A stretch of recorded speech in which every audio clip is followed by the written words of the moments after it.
රාක්ෂ මේ වීඩියෝකින් දැනගන්න හම්බෙන්නේ පස්තාව පිරුලා.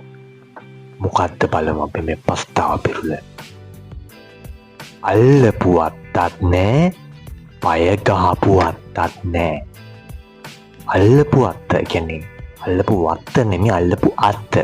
අත්ත කියන්නේ ගහක ශාඛාව.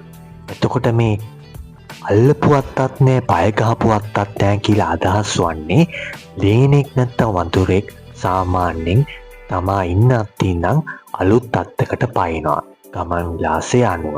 එතකොට ඒ අත්ත මග හැරුණොත් බිම වැටෙන එක වෙන්නේ. තමන් හිටපු අත්ත විශ්වාස කරලා ඉන්නවා වගේම ඒක අත්හැරලා අලුත් අත්තකට යන එක තමයි එයින් අදහස් වෙන්නේ. ඒක සමාජීය වශයෙන් ගත්තොත් අලුත් සම්බන්ධයක් වෙන්න පුළුවන්, පෙඟු සම්බන්ධයක් වෙන්න පුළුවන්, මිතුරෙක් වෙන්න පුළුවන්.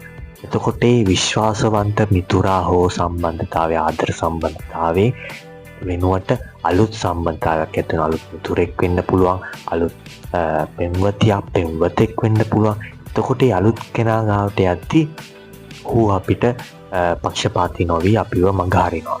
එතකොට අර විශ්වාසවන්ත අපි පෙර හිටපු විශ්වාසවන්ත මිතුරා එහෙම නැත්නම් පෙම්වතා පෙම්වතිය නැති වෙන්නත් පුළුවන්.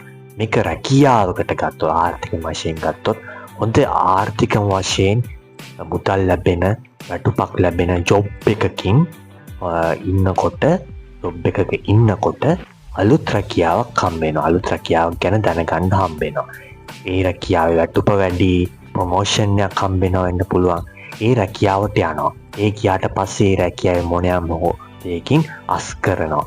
එතකොට අර කලින් හිටපු, ඒ කියන්නේ රැකියාව ව්‍යාජ රැකියාවක් වෙන්නත් පුළුවන්. ඒතර අර කලින් අපි රැකියාව නිරත වෙලා හිටිය, හොඳ වැටුපක් ලැබමින් හිටපු අර රැකියාව නැති වෙනවා.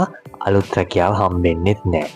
ඒක හින්දා මේන් තවදුරටත් විස්තර කරනවා නම් සාමාන්‍යයෙන් වැඩි වාසියක් ලබා ගන්න ගිහිල්ලා අපි හිටපු දේ නැති කරගන්නවා, ලැබෙන්න තිබු දේත් නැති කරගන්නවා වගේ දෙයක්. ඉතින් මෙවැනි වූ පස්තාව පිරුල් දැනවීමට මගේ channel එක page එක follow කරන්න, subscribe කරන්න, like කරන්න, share කරන්න, comment කරන්න. එහෙනම් ඊළඟ වීඩියෝ එක හමු. රාක්ෂ